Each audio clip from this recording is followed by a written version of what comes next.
Hey, good morning, good afternoon, or good evening, whatever time you're watching this. Hello to you.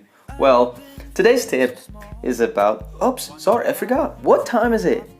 It's time for a quick tip. Okay, so today's tip is about this, that, these, and those. I'm gonna teach you like this, and I need your help, okay? You really need to do this with me. Point your finger like this, just one finger.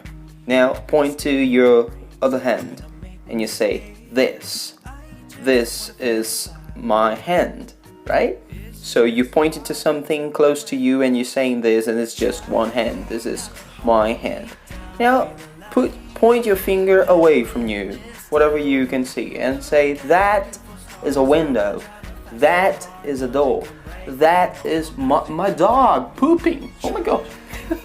Alright, so now use 4 fingers. Move them like this. Point to your other hand. These are fingers. And you can see that they are close to me, so I'm saying these. These are fingers. These are my other fingers.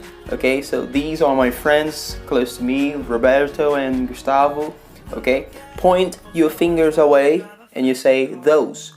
So those are birds. Those are clouds in the sky. Those people are coming here to arrest me. Those are policemen. Okay? So this, that, these, and those. Learn these because I'm sure it's gonna help you a lot. See you next time for the next tip. Bye.